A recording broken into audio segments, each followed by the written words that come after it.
अस्सलाम वालेकुम। आज की जो वीडियो उसमें हम देखेंगे कि सेल स्ट्रक्चर एंड फंक्शन में हमने बात की थी कि what is the centrifugation and what is the self fractionation.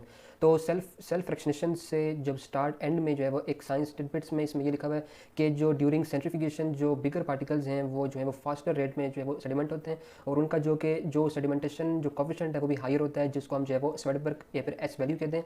जो एस वैल्यू है इसमें बस ये आपने याद रखना है कि जो एस वैल्यू है वो जो कि बैक्टीरियल जो राइबोसोम है उसकी जो है वो हमारे पास जो है वो 70 होती है और ये बेसिकली इसमें दो उसकी सब यूनिट्स होती हैं। एक जो है वो हमारे पास जो है वो 50s होती है और एक जो है वो हमारे पास 30s होती है।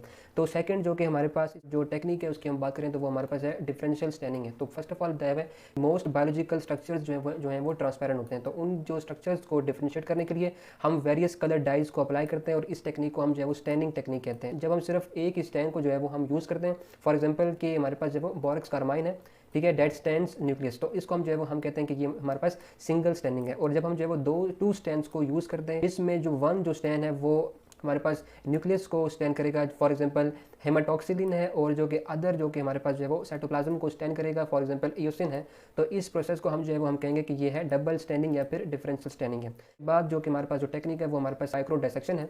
तो माइक्रो डायसेक्शन मतलब ये है कि इसमें हम टेक्निक्स यूज़ करेंगे, वैरायटी ऑफ टेक्निक्स, जहाँ पर हम जो है वो माइक्रोस्कोप को यूज़ करके डायसेक्शन में हेल्प किया जाएगा, ठीक है। और इसको हम जो है वो इसके अगर हम देखें इसके यूजेस, तो इसको जो है वो हम हमारे पास जो टिश्यूज़ हैं, जो सेल्स हैं, जैसे कि ब्रेन है, हार्ट है, जो नर्व सेल है, उसमें से जो कि हमारे पास जो ट्यूमर है या फिर जो कि हमारे पास ग्रेन्यूल्स हैं उनको रिमूव करने के लिए हम इसको जो है वो यूज़ करते हैं। और इस टेक्निक में जो कि इमेज है उसको हम जो है वो लार्ज टीवी स्क्रीन में या फिर जो है वो मॉनिटर में हम देखते हैं वाइल डायसेक्टिंग। तो उसके बाद जो हमारे पास है वो टिश्यू कल्चर है। तो टिश्यू कल्चर की बात की जाए तो फर्स्ट ऑफ ऑल इसकी डेफिनेशन क्या है, इसमें हम सेल या फिर जब वो टिश्यू को ग्रो करते हैं एक chemically defined nutrient medium under sterile condition है, वो हमारे पास सेफ स्टेराइल होनी चाहिए।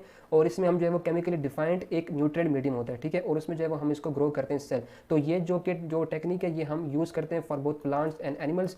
तो जो प्लांट टिश्यू कल्चरिंग है वो मेनली यूज़ की जाती है प्लांट की क्लोनिंग के लिए, ठीक है। तो प्लांट में हम जो है वो प्लांट की क्लोनिंग करते हैं, मतलब कि जो कि बेसिकली इसमें हम प्रोड्यूस करते हैं जेनेटिकली जो आइडेंटिकल जो प्लांट्स हैं, जो कि हमारे पास जो क्लोन्स हैं, उनको हम जो है वो प्रोड्यूस करने के लिए इसको यूज़ करते हैं। और जो कि एनिमल टिश्यू कल्चर है उसको हम सेटअप करते हैं इसमें इसीलिए कि हम जो है वो इंडिविजुअल सेल्स को ग्रो करते हैं एक सिंगल लेयर ऑफ सेल्स, जो कि हम जो है वो एक ग्लास कंटेनर के सरफेस पर करते हैं, ठीक हो गया। और जो कि एनिमल टिश्यू कल्चर्स में हम जो है वो यूज़ करके सेल में जो एबनॉर्मलिटीज़ हैं उनको डिटेक्ट करने के लिए हम जो है वो इसको यूज़ करते हैं। फॉर एग्जांपल कैंसर है, इसी तरह हमारे पास जो है वो क्रोमोसोमल डिसऑर्डर्स हैं और लाइकवाइज।